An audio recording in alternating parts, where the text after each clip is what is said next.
Y saludo ya en buenas horas a Luis Campos, diputado y portavoz de Nueva Canarias en el Parlamento de Canarias. Luis, ¿qué tal? ¿Cómo estamos? Muy bien, José Luis, buenos días. ¿Qué tal después de esa jornada en el día de ayer, pleno monográfico en el Parlamento de Canarias sobre el caso Mediador? ¿Se queda tranquila Nueva Canarias después de lo dicho y contado por el presidente? Vamos a ver, yo creo que todos estamos preocupados cada vez que surge una noticia de estas características. Lo ideal sería que todo lo relacionado con el desempeño de la actividad pública fuera ejemplar. Bueno, yo creo que en todos los ámbitos, en el ámbito público y en el ámbito privado. Pero a partir de ahí creo que hay que ir situando las cosas. Nosotros lo que planteábamos con total claridad, por supuesto, el rechazo más absoluto a este tipo de prácticas, repudio sin ningún tipo de contemplaciones a quienes usan sus cargos públicos para lucrarse, para enriquecerse, para cometer actos que no son los adecuados. Y por supuesto al gobierno lo que le pedíamos era lo que se le puede pedir a un gobierno, que por supuesto sea máxima transparencia, máxima colaboración con la justicia, investigar en todos y cada uno de los departamentos en los que pudiera haber una sospecha de que un expediente pudiera estar tocado, entre comillas, por alguna de las personas que han participado en esta trama y constatar que no hay ni un solo euro de dinero público afectado. Hasta el momento, afortunadamente, así es.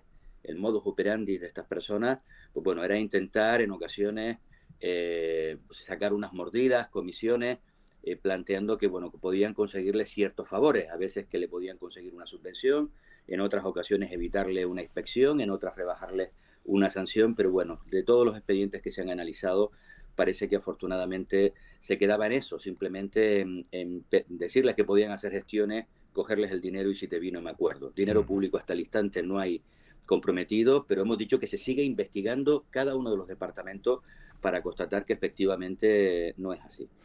Se ha hablado de un vídeo en varias ocasiones en la segunda, el debate sobre el Estado de Nacionalidad, y ayer nuevamente, donde, pues, probablemente haya alguna imagen comprometida. Yo no sé si Luis Campos ha visto ese vídeo, sabe de qué vídeo se trata, simplemente es un rumor, o este vídeo lo veremos que sale a la luz pues cuando ya estemos más cerca del periodo electoral. No, a mí no me consta. Vamos a ver, sé que vídeos ha habido muchos, los hemos podido ver Uh además -huh. retransmitidos en directo, en televisión, en todas las redes sociales, etcétera. Desconozco si hay uno de manera muy específica, muy concreta, ni siquiera cuál es el contenido. Pero precisamente a mí ese es uno de los hechos que más me sorprendió en el día de ayer, cuando la oposición insistía tanto en un pleno monográfico, que yo creo que estaba bien, porque es un tema que al final pues genera una cierta desazón, una cierta preocupación en la ciudadanía, y creo que es importante dedicar un espacio para debatir sobre estas cuestiones, aclarar todo lo que haya que aclarar, y por parte de la oposición, por supuesto, y los grupos también que apoyamos al gobierno, exigir respuestas si tenemos alguna duda, eso por supuesto, pero que al final el debate fundamentalmente se centrara en si usted vio un vídeo o no lo vio, en el fondo demuestra que el contenido digamos, de este expediente, más allá de lo que ya conocemos, desde el punto de vista de achacarle al gobierno, no se le puede achacar nada, hasta el instante no se le ha podido achacar nada.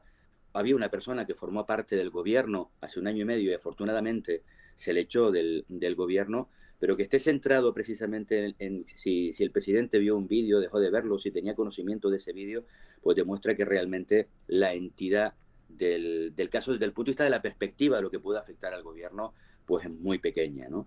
Desconozco cuál es ese vídeo y creo sinceramente que el debate de un pleno monográfico, con toda la entidad que tiene cuando se pide un pleno monográfico exclusivo para tratar un tema, sea preguntarle al presidente si sabe que si había visto un vídeo, tenía constancia de él, pues sinceramente a mí me dejó un poco frío también, en el sentido de pensaba que iba a haber mucha más entidad por parte de la oposición a la hora de plantear otras cuestiones. Y cree Luis Campos que esto va a complicarse una vez que ya llegue el 28 de mayo, cuando estemos cerca, que va a salir información de golpe, ¿no? Que sea aún más comprometedora, que alguien pues que tenga archivos del sumario pues pueda hacerlos públicos, o que el mediador haya incluso pues a lo mejor filtrado a otras formaciones políticas.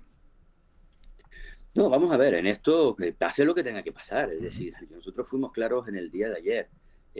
Si alguien ha metido la mano, total contundencia, y cuando esto lo planteo en el sentido de exigirle todas las responsabilidades y de todo tipo. Si son penales, por supuesto, a través de la justicia y decisiones en el ámbito político, pues también. Ahí no puede temblarle la mano ni al presidente ni al conjunto del gobierno. Pero eso es si pasa. Lo que no puede ser es que se esté especulando de manera constante con que hay mucho más de lo que hasta ahora de momento ha aparecido. Lo que hay, que no digo que no sea grave, es lo que ha aparecido. Yo creo que se ha magnificado luego porque aparecen unos vídeos que son repugnantes, si me apura. Quiero decir, más que magnificado, que le ha dado una dimensión mediática que quizás de otra manera no hubiera tenido. Y hasta el momento es lo que conocemos, por cierto, digamos, un sumario que está en manos ya de muchos, y yo creo que si hubiera algo mucho más gordo de lo que hemos visto hasta ahora, ya habría aparecido. No obstante, es lo mismo que le pedíamos al gobierno y que se comprometió, y además que está haciendo el propio presidente del gobierno y cada una de las consejerías, revisar área a área, departamento a departamento, expediente a expediente, por si pudiera haber algún problema. Intentar que no sea porque nos enteramos por fuera, sino porque el propio gobierno es capaz de detectar que en algún caso hubo una práctica incorrecta. Pero reitero, en estas cuestiones, más allá de que se intente en ocasiones, cualquier caso de estos, estirar el chicle en función de a quién le aprieta ahora el zapato, porque desgraciadamente es lo que vivimos, cuando las causas son del PP, vemos que algunos partidos constantemente le achacan y hacen un juicio paralelo y a la inversa exactamente igual. Yo creo, y era una de las cosas que pedíamos en el día de ayer, respeto a la justicia. El Parlamento es para debatir los temas políticos, para exigir responsabilidades políticas si se demostraran que existieran, pero lo que no podemos hacer es convertir el Parlamento en un tribunal, dictar sentencias sin tener conocimiento de causa e intentando manchar absolutamente a todo el mundo. Yo pedía en ese sentido respeto a la justicia, pero respeto también a los funcionarios públicos, respeto a las instituciones, entre ellas el Gobierno de Canarias, respeto, por tanto, a la democracia, y en ese sentido yo espero que todos sepamos actuar y con contundencia si aparece algo, pero también con mesura y con justicia si realmente no hay más elementos de los que han aparecido hasta ahora para intentar manchar la imagen o culpabilizar a cualquiera simplemente por arañar 4 votos. Como portavoz de Nueva Canarias en el Parlamento de Canarias, ¿pone Luis Campos la mano en el fuego por el presidente del gobierno de Canarias ante este caso? Sí, y por el presidente del gobierno y por el gobierno. Es decir, yo en estas cuestiones, cuando uno dice que pone la mano en el fuego, es sabiendo que confías plenamente, yo se lo trasladé ayer en el Pleno. Confío en usted, señor presidente, confío en este gobierno y, por supuesto, confío en la política. Son los 3 argumentos en los que yo le planteaba.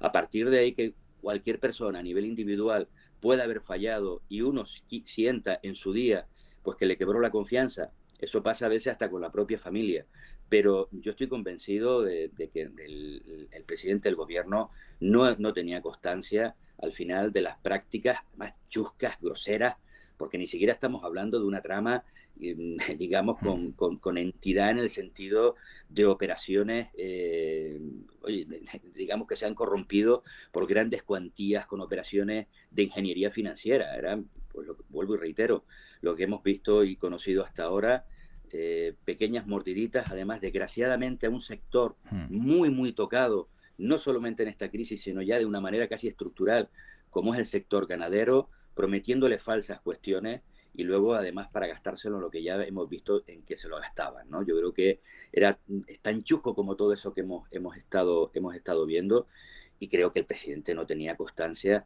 de esa trama, por supuesto, estoy absolutamente convencido.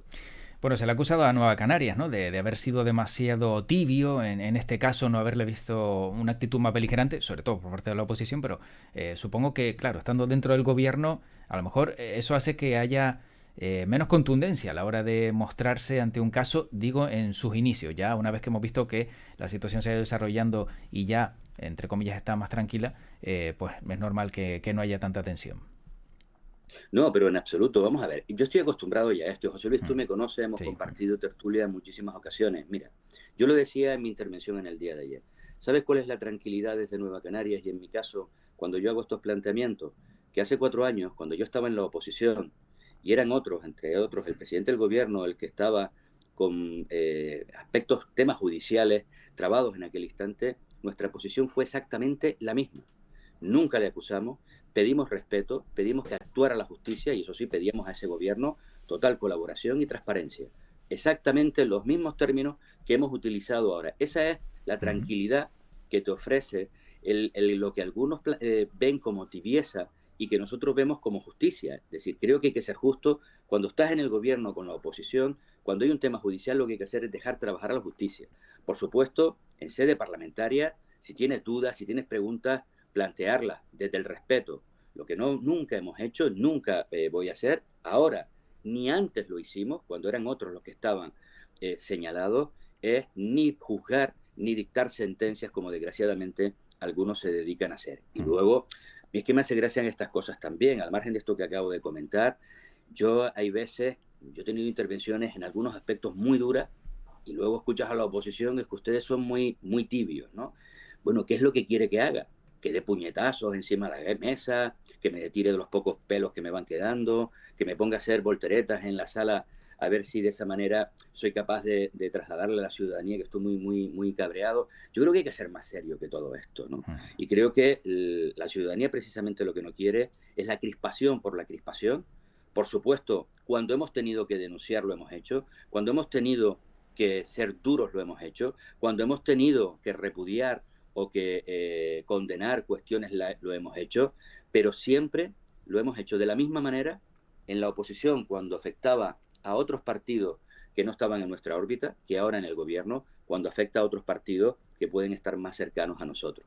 Creo que es lo que la gente espera de quienes nos dedicamos a la actividad política y exigirle luego a la justicia que actúe con contundencia.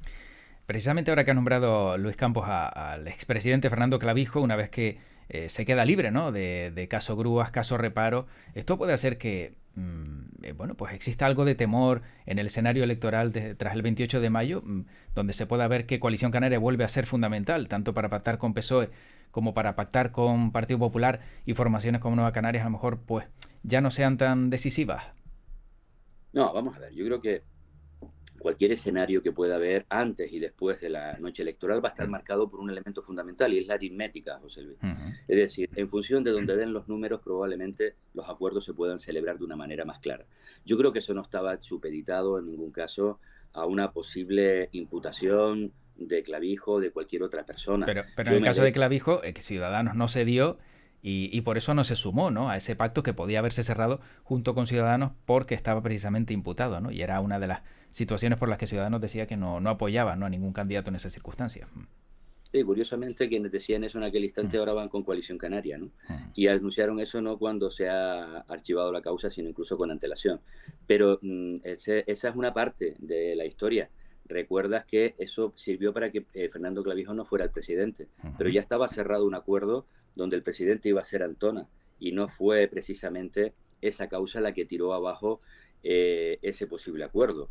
Fue las maniobras que hicieron por detrás para que no fuera el propio Antona, sino otro miembro del Partido Popular quien tuviera la presidencia, lo que echó por tierra ese acuerdo y lo que propició el Pacto de las Flores. Esta es la historia real que sí. si vamos en aquel instante fue la causa. Aquel pacto ya estaba hecho, cierto es que no con Clavijo de presidente, sino con otra persona, y fueron sus torpezas las que lo echaron abajo y propiciaron el otro acuerdo.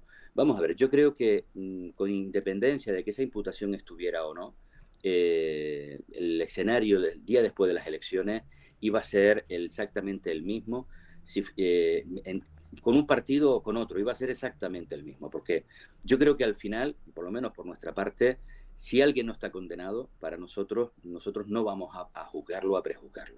Otra cosa es que haya indicios absolutamente clarísimos en todos los sentidos, como hemos visto ahora, incluso imágenes en los que obviamente tú con esas personas no puedes ir ni de aquí a la esquina. Pero fuera de ese ámbito yo creo que no va a afectar en absoluto a posibles acuerdos o no. Yo creo que lo más relevante al final, José Luis, como siempre, después del cierre de los colegios y cuando comience el escrutinio, será la suma del número de diputados, lo que otorgue las mayorías, los que van a propiciar los movimientos. Y yo estoy convencido de una cosa. Si los números dan en aquellos partidos que actualmente conformamos el Pacto de las Flores, habrá 4 años más de gobierno de progreso, sin ninguna duda. Aunque le ofrezcan a Casimiro Curvelo, no sé, la Consejería de Hacienda. Yo creo que Casimiro no se va a mover, digamos, de un pacto que ha funcionado, que ha sido un pacto estable en el peor momento probablemente de la historia de Canarias, un pacto a 4, no a 2. Si a veces es complicado gobernar con 1, sabemos las dificultades de gobernar con 2, imagínate con 4. Bueno, pues las diferencias han sido las mínimas posibles en un contexto, como digo, tremendamente complejo, volcanes, confinamientos, algo que no habíamos visto en nuestra vida, ahora una crisis económica inflacionaria fundamentalmente súper potente, y hemos sido capaces no solo de aumentar nuestras diferencias, sino todo lo contrario, de cerrar filas, de centrarnos en lo que de verdad nos une, el futuro de esta tierra, en aquello que firmamos, en el acuerdo fundamental, y luego, claro, que podemos tener nuestras diferencias. Nosotros firmamos un acuerdo programático con una serie de puntos y en eso hemos sido absolutamente leales. A partir de ahí, nosotros podemos tener una visión diferente de otros partidos que conforman el grupo de gobierno sobre temas que no estaban firmados.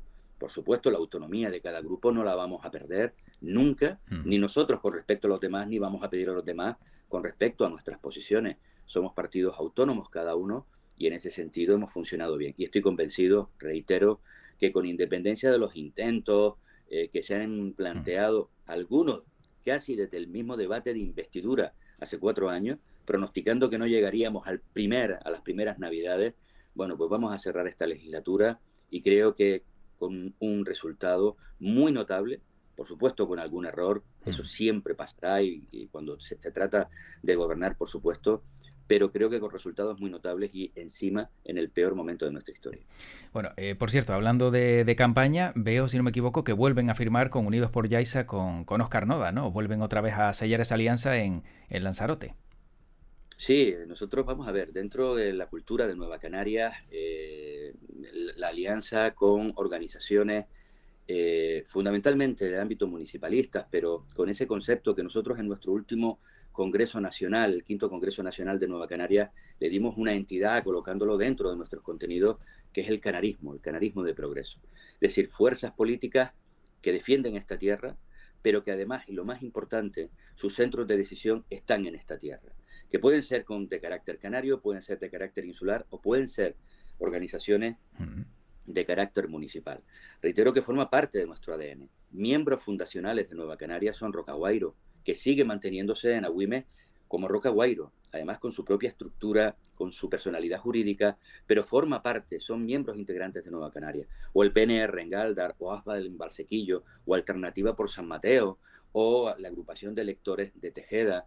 En definitiva, un montón, o Confir en Firga, muchísimas organizaciones de carácter municipal que siguen manteniendo su propia identidad. Y en estos últimos 4 años, previamente habíamos cerrado un acuerdo también en Lanzarote con el Movimiento Renovador de Tinajo, o hemos cerrado en Antigua con su alcalde a la cabeza, con Alternativa por Antigua, o con Juntos por Pájara en ese municipio del sur de Fuerteventura, y hoy vamos a cerrar un acuerdo de colaboración en Yaiza con UPI, ya lo hicimos hace 8 años, y en esta ocasión con Óscar Noda. Hemos venido trabajando mano a mano, hemos colaborado con ese municipio desde el gobierno de Canarias también de manera intensa y creo que bueno, vamos a conformar, es lo que nos va a permitir ya tener una presencia en el caso de Nueva Canarias en toda la isla de Lanzarote por primera vez en nuestra historia, con comités locales propios muy potentes, con gente muy comprometida, pero también con esas alianzas que son habituales en nuestra cultura política con organizaciones como el MRT en Tinajo y como UPI en Yaiza.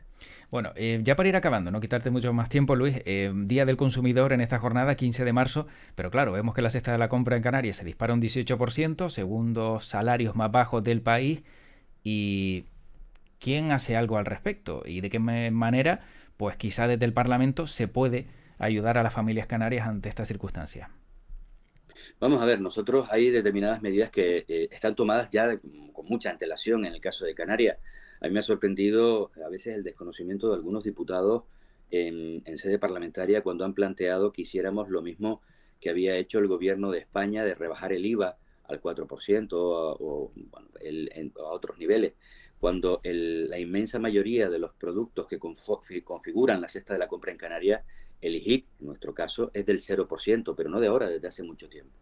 Hablamos desde el pan, pero hablamos de las harinas, hablamos de todas las verduras, de todas las frutas, de todas las carnes, de todos los pescados. En definitiva, vuelvo y reitero, de la leche, de la inmensa mayoría de los productos esenciales que configuran la cesta de la compra. Por tanto, vía impuestos es imposible ahondar más en esa tarea. Nosotros presentamos una propuesta de resolución en el reciente debate del Estado de la Nacionalidad, en el que pedíamos que instara al Gobierno de España a sentarse a negociar algo que ha sucedido, hemos visto en Francia recientemente, sentarse a negociar con las principales cadenas de distribución para pactar un tope al precio de determinados productos que se considera que son los esenciales en una cesta de la compra. Esos 20 o 30 productos que en una mesa configurada por representantes políticos, con miembros de esas cadenas de distribución, pero también con profesionales de nutrición, profesionales sanitarios, con representantes de organizaciones de consumidores, fueran capaces de establecer qué 20, 30, 35 productos son los que no pueden faltar en la nevera, en la despensa de cualquier familia. Y es en ese sentido donde nosotros pedíamos el que se configurara esa cesta y a partir de ahí fijar un precio máximo. Nosotros lo hemos presentado, vamos a seguir insistiendo en esta medida. Hemos visto cómo en Francia ha funcionado. Al final las cadenas de distribución han acordado pactar un precio máximo en determinados productos y creo que eso podría ayudar a contener la inflación en su conjunto, Sí. porque la cesta de la compra tiene un efecto importante en el conjunto, digamos, en la configuración de la inflación, pero fundamentalmente en algo que es esencial, como es la alimentación. ¿Tú has visto el precio que están los huevos, Luis? 33% más. No, desconozco el precio del huevo exactamente.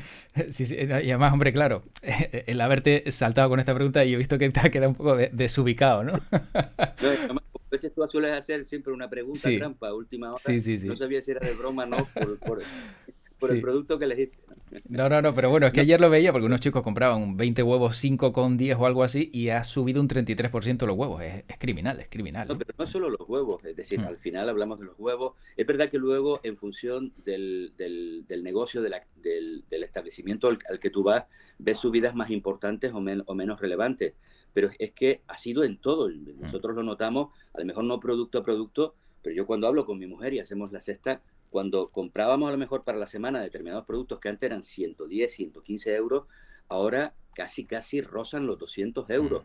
Básicamente los mismos productos, a lo mejor va alguno más, pero realmente estamos hablando de un incremento brutal en algo muy importante. Y fíjate, cuando hablábamos de establecer ese precio máximo, que algunos se echaron un poco las manos a la cabeza, vamos a ver, cuando empezó a subir el precio de la electricidad de manera notable, fuimos capaces, y además con un acuerdo de la Unión Europea, de lo que se llamó la excepción ibérica, España y Portugal, de topar el precio del gas, que ha servido para que precisamente en este ámbito se hayan contenido los precios de la energía, un bien absolutamente imprescindible. En plena crisis sanitaria, un bien que era absolutamente imprescindible fueron las mascarillas. Se estableció un precio máximo, por cierto, hubo quien dijo que eso iba a provocar el desabastecimiento de las mismas en la farmacia, nada de eso, y de costar hasta 13 euros una mascarilla, al día siguiente pasaron a costar 0,95. Y funcionó. Y por tanto, si hemos sido capaces de hacerlo en la vivienda, también topando el precio máximo de los alquileres en las renovaciones, un bien esencial, en las mascarillas en la lucha contra el COVID, bien esencial, en la energía, bien esencial, ¿por qué no hacerlo en el bien más esencial de todo, en el de la alimentación, en el del que sí o sí cualquier familia, cualquier persona lo va a necesitar día a día? Por eso creemos que es una medida necesaria, la negociación en primera instancia, y si no tienen la altura de miras que han tenido en Francia, las cadenas de distribución, dar un salto adelante y proceder de manera directa a través de un decreto ley a establecer ese tope mientras dure un determinado nivel de, digamos, de inflación. Bueno, como Luis ya sabe mi modus operandi, ya me ha chafado lo de la pregunta trampa a última hora, así que lo único que le voy a preguntar a Luis Campos, ya para acabar, desde otro prisma, es si tiene sacada la cuenta para ver cuándo la Unión Deportiva Las Palmas puede estar en primera. ¿Cuántos partidos le quedarían? Yo solamente estoy intentando y vamos, cruzando dedos y haciendo números para que sea antes del último partido. Y te voy a explicar por qué. Primero, porque significa que la Unión Deportiva está en primera. Para no pasar fatigas en el último partido, que además creo que es con el Alavés en casa. Y entre otras cosas, porque coincidiría con la jornada electoral. Con lo cual, me tocaría estar en los colegios electorales y no en el estadio. Claro. Y para mí eso sería imperdonable. Por tanto, yo con que lo consigamos una semana antes, pues bueno, sería una alegría inmensa, sin duda. Ya lo tienes controladísimo, o sea, ya estabas mirando ya que el último partido caía jornada electoral, ¿no? O sea, tremendo. Señor. Bueno, y además que también, si Las Palmas se juega el ascenso el último día, vete tú a saber si la gente va a votar o no, que esa puede ser otra también, ¿no? Que mucho... Esto de que por otro lado, sí. yo creo que habría que plantearse realmente, y no lo digo solo por la Unión Deportiva, a lo mejor el adelantar la jornada final al sábado, al día anterior, porque es un elemento que puede desincentivar el que la gente vaya a las urnas, porque además hay mucha gente, no solamente que va al estadio, sino que se desplaza a otras Claro. provincias, etcétera, para ver a su equipo y máxime en la última jornada, donde se disputan títulos, descensos, ascensos, y bueno, pues todo este tipo de cuestiones. Y así de paso puedes ir a verlo, ¿no? Hombre. Qué listo, Luis. Bueno, Luis, pleno ya a las 9, quedan pocos minutos. ¿Algún tema importante a tratar en el día de hoy rápidamente? Bueno, hay distintas proposiciones no de ley, todas ellas yo creo que siempre relevantes, aunque son muy sectoriales. Nosotros presentamos una para que el material ortoprotésico para personas con discapacidad estén incluidas dentro del reglamento, digamos dentro del, del catálogo de productos que Sanidad, en este caso Canarias, pues puede dispensar de manera gratuita. Es uno de los elementos. Pero luego hay tres grandes elementos en el cierre. Uno es un decreto ley en el que se va a incrementar la cuantía de las pensiones no contributivas y de las personas que cobran la prestación canaria de inserción. Por otro lado, se va a presentar el dictamen ya de la Comisión de Estudio de la Actividad Física y el Deporte, donde hemos trabajado muchísimos meses y hemos tenido una radiografía inmensa de todo lo que este sector mueve desde el ámbito sanitario, el educativo, el estrictamente deportivo, obviamente, pero también en el económico, en el turístico, en muchos ámbitos. Y luego, por último, la ley de presidente, la ley que es una ley que regula el estatus de los expresidentes, por un lado, pero también las atribuciones que, entre otras cosas, el nuevo Estatuto de Autonomía da a los presidentes del gobierno desde el 2018, por ejemplo, el adelantar las elecciones, si así lo considerara oportuno. Bueno, pues todo eso en el pleno de hoy en pocos minutos. Luis, como siempre, gracias por este ratito. Cuídate mucho y bueno, cuídate también el corazón de aquí a lo que queda de jornada de liga, porque también sé que lo vives con mucha intensidad. Sí, sí, la verdad que sí. Pero bueno, a mí también el hecho de ir al estadio me sirve además para ver a mi equipo, vivirlo con pasión. Es mi terapia también. Es decir, al final, y es donde cada vez que Las Palmas marca un gol o lo falle, pues ahí echas un poco todo lo que tienes dentro y bueno, pues me sirve también de terapia. Lo vivimos con intensidad. Lo que no gritas en el escaño en la tribuna, lo gritas en el estadio, ¿verdad? Bueno, yo normalmente lunes, bueno, yo he venido a algún pleno los martes afónico. Sí, bueno, lo sé. afónico. Bastante ronco porque lo vivo con intensidad. Bueno, pues Luis, cuídate mucho y como siempre, gracias por este ratito. Un fuerte abrazo. Muchas gracias a ti, José Luis, y a la audiencia. Hasta luego. Saludos.